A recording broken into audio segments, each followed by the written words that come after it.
Hi, I'm Ylli with the Memos to the President podcast. Last week, I traveled to India to participate at the U.S. India Forum organized by the Ananta Center. While I was in Delhi, I was also privileged to sit down with the Indian External Affairs Minister S. Jaishankar. We discussed a lot of topics, but primarily we focused on the profound changes that are happening in the international order today. The texture and the quality and the complexity of data is going to be a very important aspect of how AI is going to grow, which will make us, in a way, crucial to the global workplace, very important for world technology advancement. So we discussed U.S. India relationship, India's foreign policy objectives, India's relationship with China, Russia, and the Global South. I conducted the interview before the deadly attack in Kashmir. S. Jaishankar is the architect of the India's foreign policy today, and he has a clear-eyed view about what's going on in the world today. I recommend you listen to this podcast and enjoy the conversation. Hi, welcome to Memos to the President. I'm Ylli with the Special Competitive Studies Project. It's an honor and privilege to have the Indian External Affairs Minister S. Jaishankar as a host of my podcast today. Minister Jaishankar, welcome. Thank you. Pleasure to be with you. It's an honor to have you here. Sure. Last time I watched you speak live in front of the audience was in February at the Munich Security Conference. Right. And this was right after your meeting in the Oval with Prime Minister Modi and President Trump. You flew directly to Germany, and you said something that really stuck with me since then. You said that the world is going through profound, significant change. Right. Can you elaborate, what did you mean by that? Well, it's true. I mean, there was a context. I was coming out of Washington. But I've always held that what we are seeing unfolding is not just a different politics. It's not just a different administration or, something which is going to go away. It is both an outcome as well as a shaper of very deep developments which have been happening in the world. Some of it is obviously reflective of the impact of globalization, a feeling that certainly in America, that the last 30 years have not served America well. And in many ways, the disenchantment on this score is not limited to America. I mean, you had a different kind of articulation of that when it came to UK and Brexit.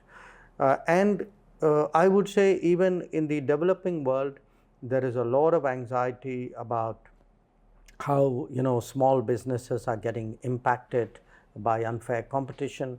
So there is, I think, first of all, a great unease, to put it very mildly, about the state of the world and the direction in which it's going. Secondly, I think what is also changing in many ways is actually the impact of technology. It's one thing, when we speak about globalization, it was made for a manufactured goods era or agricultural trade era. To some degree, a certain amount of services and the mobility which came with services. But as we move into a digital era and even more into an AI era, it's a totally different ball game. So you can see the technology side unfolding, the economic side unfolding, the competition among nations, the balances between them changing. And I think all of this has really created a perfect storm. And I don't think the storm is a passing storm. I think when one day we will look back on this era, to call it an inflection point, I think would be an understatement. And you have talked about this for a while now, but let's just continue on the artificial intelligence piece here. How do you think India is positioning itself in the AI era? I think two core advantages that India has are people and data. I would add one more. People, yes, people meaning talent in a way. Data, yes, but also diversity of data. That if you look today at India, and finally the texture and the quality and the complexity of data is going to be a very important aspect of how AI is going to grow. And there would be very few other societies where you would get that diversity in a way. But why, one part of it, of course, is what we are doing, how we are proceeding to go about it, the different dimensions of it. I mean, there is in a way a kind of a national AI mission. It's not. I mean, look, at the end of the day, when we speak about AI, what are we talking about? We are talking about people, and people, data, the LLMs that come, energy, and the hardware, the engineering or the. Now, we have to address every aspect of it, and that's really what we are trying to do. Every country will do it in a way in which it is best suited. So it doesn't mean I have to replicate what other countries are doing. On this one, certainly, right. We'll have to devise our own pathway. But why, from my perspective, this is, I think, very consequential, is if you look, we speak of a world order. Broadly, the world order came out of the Second World War. It was a consequence of the outcomes, who won, who lost, of the manufacturing and economic strength. The U.S. and the USSR emerged as the most powerful country. To some extent, it was a post, the colonial advantages were there, which is why UK and France could continue in the big league beyond actually the outcomes of 45, which depleted them. And then it was strengthened by the nuclear order. And the nuclear order was in many ways a kind of a consolidation of the world order, reflected in the UN Security Council as well. I think today we are seeing a very different, I would say, ingredients of a new order emerging. And it would be much more an order based on tech capabilities, certainly on AI, because AI is profoundly transformational, and unlike any other technology changes in the past, I mean, if you look at human history, mostly technology changes apply to a particular domain, so you change metallurgy, okay, you had nuclear fission, you learned to arm warships, navigate armories in a way, but each one was one vector changing. This time, everything is going to change. Everything is going to change. It's going to be very sweeping. It will not just define the future. It will even redefine the past. Our understanding of the past will actually also change along with it. So it's very hard to really overstate what awaits us. I mean, we tend on a day-to-day basis look at administrations, look at their pronouncement, look at the policies. I have no quarrel with it. I mean, that's the way our business is done. But at the end of the day, we shouldn't really miss the woods for the trees. I think there's a much bigger transformation, I would say almost a revolution that is unfolding. And it is that revolution which will actually define the new world order. We shouldn't think in 20th century terms and say, instead of 5 countries, there'll be another 5 or 6 countries. That's not the way it's going to work. Going back to discussing the U.S. India relationship, I worked in the Pentagon when Leon Panetta launched the famous Defense Technology and Trade Initiative. You became the minister in 2019. This relationship has just deepened and continued to scale and scope, unimaginable before. You were at the Oval in February. You have now a clear pathway in terms of the next 3 years during this administration where the relationship should go. I think there are 3 pillars that I think the conversations are happening: the defense pillar, the trade pillar, and the technology pillar we just discussed. and the energy pillar, but And you the can energy, you can which is- fit it you- into trade and exactly. technology as well. Sure.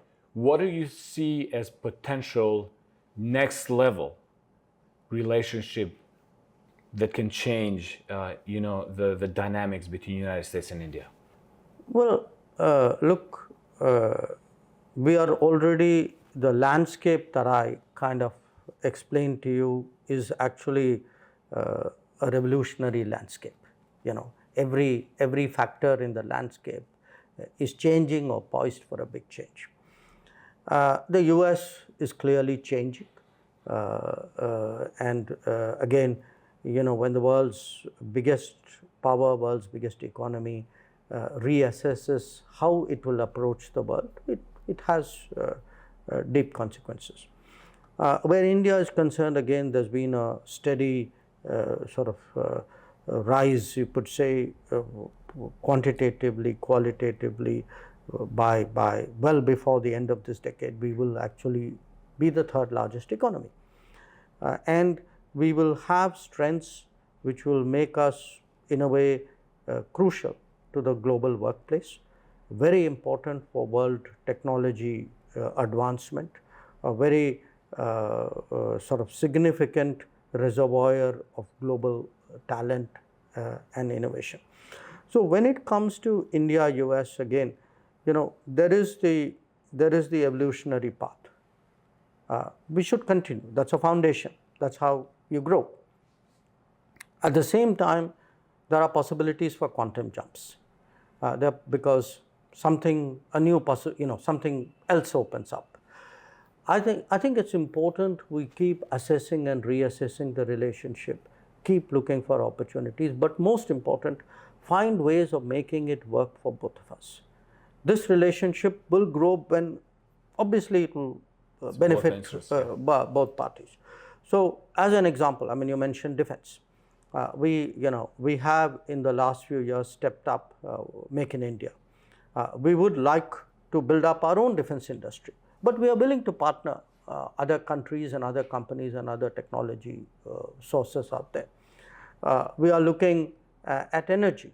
Now, when it comes to fossil fuel sources, we would like to diversify. There is safety in diversification.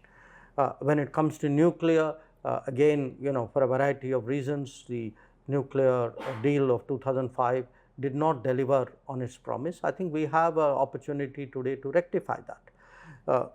But most important, our relationship, I believe, in the relative weightages, I think it will become more and more a technology-centered relationship, which means we must pay a great deal of attention to mobility, to the comfort of talent. Sometimes people will move, sometimes businesses will move, sometimes research will move. We are seeing all of this happening. So we have more global capability centers in India today. They're growing at an amazing speed. At the same time, we are the largest number of students in the United States. And clearly, you can see in tech sector particularly, the Indian presence is very noticeable. So I think it's a relationship which should not coast along on an autopilot and say, we've done this and we'll keep growing that. I would say we need to assess, reassess, relook, explore, reinvent, and I'm pretty sure we can do that.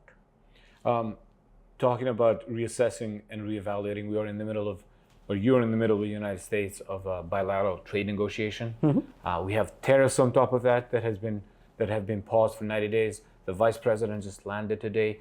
Where do you think the bilateral trade negotiations is headed to? We are. I can only speak obviously for our own country here. We have long debated, and this is well before January 20th this year, or I would say even before November of last year. We have long debated the merits of a trade agreement with the United States. There are two reasons for it. One is the economic, or three reasons actually. One is the economic logic. The US is still the most significant market in the world. It, for us, has the greatest potential for growth. So when I look at my exports and say I want to become a bigger trading country, I'm looking majorly at the United States. So there is a trade, there's an export case in itself. Secondly, for some peculiar reasons, when we did our first set of FTAs, in the 20 years after our liberalization in 91, 92, most of them happened to be with Southeast Asian or East Asian economies, ASEAN, Japan, Korea, and the supply chains, which have fed into the regional economy. Now, these are in many ways competitive economies. These are not necessarily the markets, these are not necessarily the partners and the economies where there is potential for more growth for India. And they also in a way skew both our economy and our strategic positioning. We get pulled a bit too much in the direction of countries who are actually our competitors. So I think there's a strategic case for a trade agreement, not just with the US, but with the UK, with EU as well. Sure, I mean, any trade agreement is complex. There'll be areas of sensitivities on both sides. So, there'll be a lot of negotiating on the fine print, and that is all to be expected. But I think there is an export case. I think there is in a way, a strategic case. And third, I come back to this. I think there's a technology case that we are no longer in an era of manufactured goods where it doesn't matter what you buy from whom. All products at the end of the day are same except for the cost. I think today, because almost anything you buy or do has data embedded in it, its provenance is very important. Who made it, with whose data, what is the level of trust. So if you see how often today the word trusted enters our vocabulary, I see the change in conversations among ministers, among leaders, among policymakers, trusted vendors, trusted sources, trusted geographies. This is a different era. And here again, because the US is a market economy, because the US is a democratic society, because the US is pluralistic, it has certain safeguards and practices with which we are comfortable because we have the same. I think the case for building a technology relationship with the US and broadly with Western countries is very strong. And to my mind, all of this will actually drive us to where we are. So we are actually quite, I would say, we are quite open and active in terms of this exploring this opportunity. For me, this is not how do you respond to tariffs.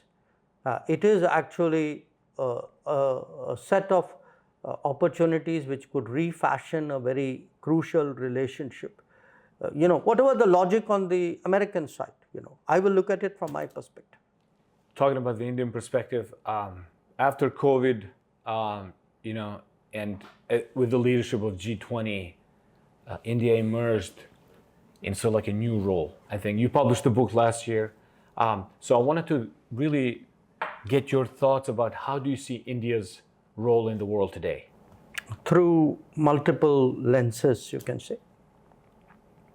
At one level, as you become a bigger economy, certainly a more populous society. Remember, we are now the largest, most numerical in the world. Clearly, more capability, more influence, more responsibility. So that's one aspect of it. The second, there will be a kind of a new architecture. The new architecture is not going to be as encompassing as the previous one. It will be more fragmented. There will be more balances, which will create an aggregate for a global balance, if you could call it that. And so it will be important to be invested or to be interested at least in the multiple balances which are going to come about. It will also be a world much more regional. Many countries are going to say, that's not my problem. You figure it out for yourself. Already you can see that many crises which would have provoked a global response earlier are either neglected or left to the regional powers to do whatever they want to with it. And I would also say that we have to both bring our strengths, and the strengths include our history, our culture, our civilization. At the end of the day, of the great civilizations, if one looks at major or potentially major powers today in the world, there are really two who could claim to be rightful inheritors of an old civilization.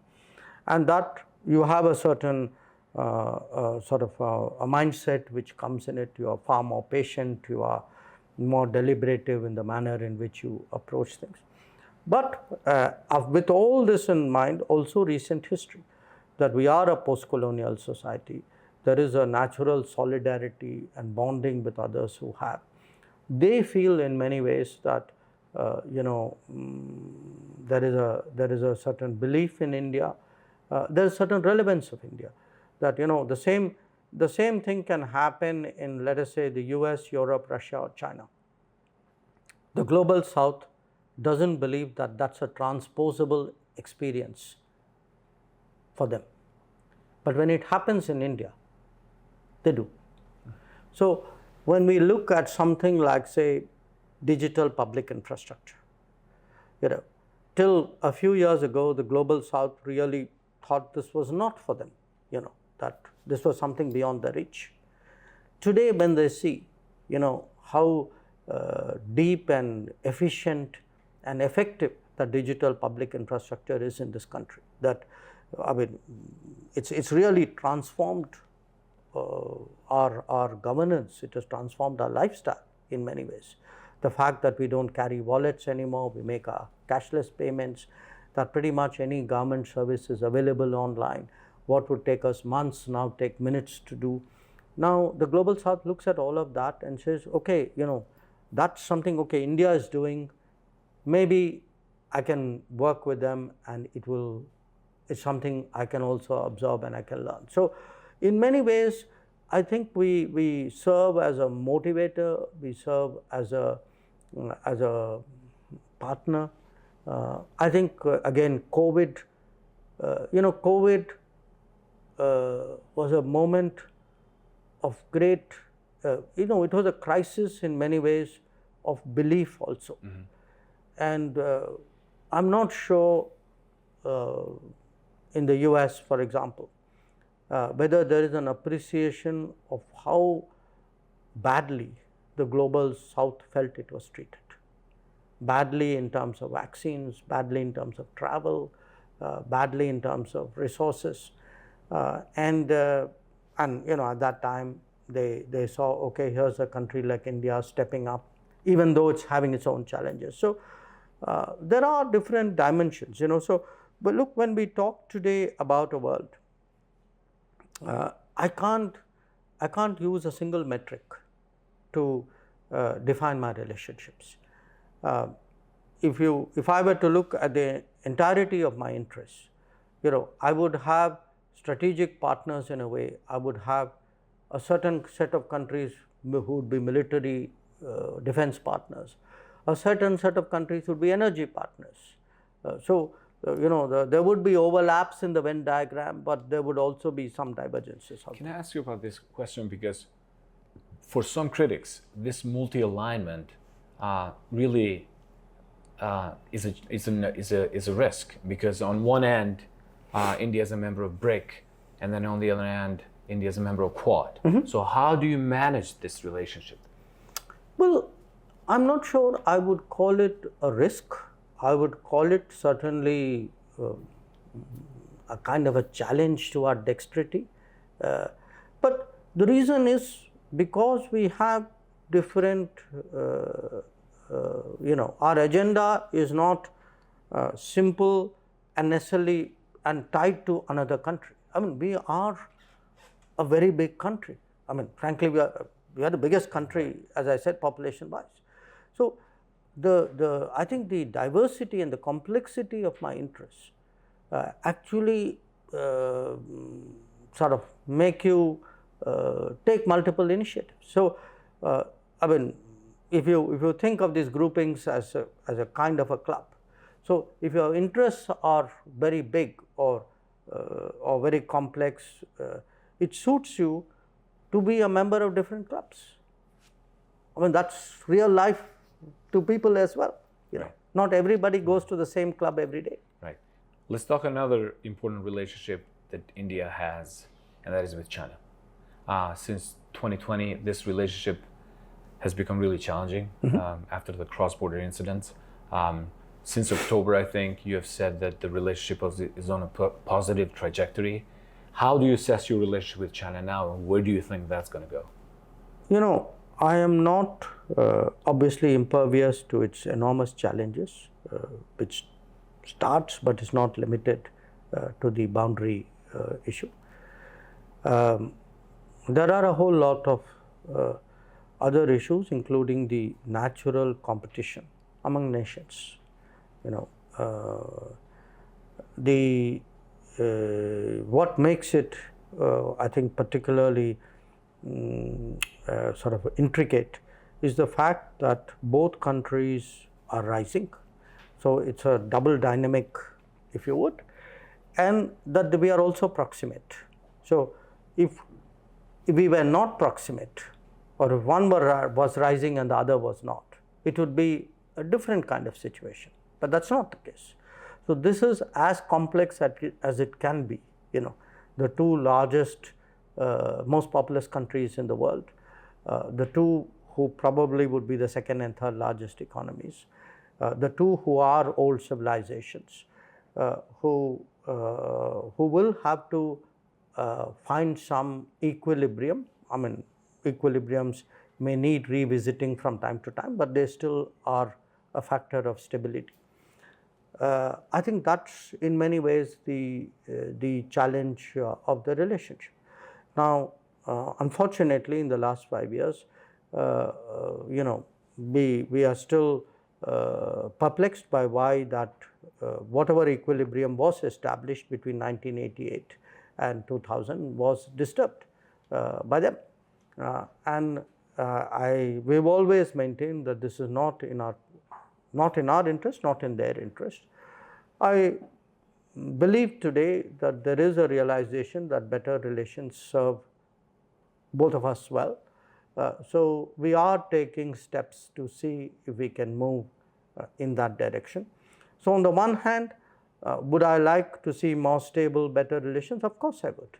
On the other hand, does that mean that problems have gone away or I am in denial of it? Obviously not.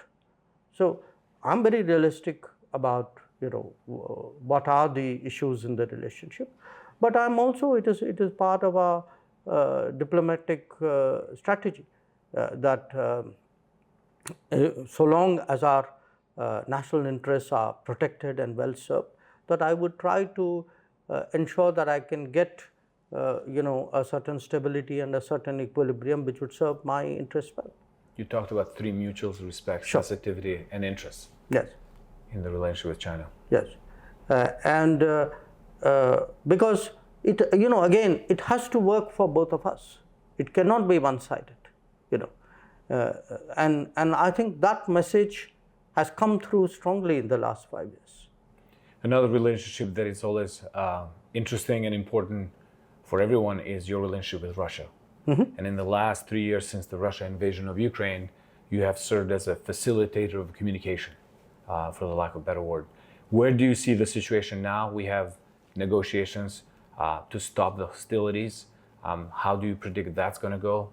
And what is India's position in all of this? I don't predict, number one. Number two, we've always believed that it's important for the two parties to directly contact each other, which was not the case earlier. also believe that the issues are quite complex. I mean, there's a lot of history there. This didn't happen out of the blue. So in any situation like this, it's not as simple as sometimes people may wish it was. But there's a fourth factor, which is, look, the conflict has gone on for 3 years now, and the longer, I mean, if you look at modern history, the longer a conflict goes on, the harder it becomes to settle, because there is the costs of the conflict become a factor in calculation as well. So, but here we do believe we speak for, frankly, the global South in entirety. The global South is very disturbed by this conflict. It feels this conflict has had a ripple impact on the international economy. And the global South, because it's the most vulnerable part of the international economy, has paid a price out there. Last question, sir. If you look for the next 3 years, you mentioned we have technology that's going to impact the world order, primarily the AI. You have the situation in the Middle East, you have the situation around Taiwan, you have the Ukraine now. You are in a position with your thinking and writing and your work really to predict where the world is going to go. So what do you think are some of the things that we need to change in terms of the institutions? You talk about how this is a completely new era. So what are the next 3 years, like expectations from your point of view about the world and about the security? Some parts of it are more visible. Some parts of it are less so. It's very clear that the world trading system is going to undergo a fundamental shift. And in a way, we have to ask ourselves how well it served us. That, if it ended up really with over-concentration of manufacturing in a particular geography and all the political and strategic consequences of that, I think there is reason to pause and reflect on the old system. So it's important not to be in nostalgia that, everything was working fine and, why are we suddenly getting disturbed? I mean, I think there were serious problems which had just been pushed under the cover and, you can say the can was getting kicked down the road. So some of them have now come up and in a way in which they have to be addressed. To some extent, the rebalancing, which is, if you look at the relative weightage of powers in the world, that has also changed. It has, there would be a number of, for example, Asian countries who would assert a degree of say and influence, which they may not have had 10, 20, 30 years earlier. It can happen as a nation. It can happen even as a group. One of the reasons why BRICS is attractive to many countries is it's a platform. It's a platform to articulate views which they believe were ignored by the countries who were dominating the earlier order. At the same time, you have an example like the Quad, where countries have come to work together, putting aside this orthodoxy that only allies can actually work together, which is really an extrapolation, I mean a very mechanical extrapolation of a certain period of world history and a certain geography. Those, the political architecture will change, the economic architecture would change. To me, the one big question for which we will see the answer is actually the technology factor. And because I put that really as the most important of the three, I would say quite honestly, it's a big unanswered question at the end of the day. Where will the world be even 3 years from now?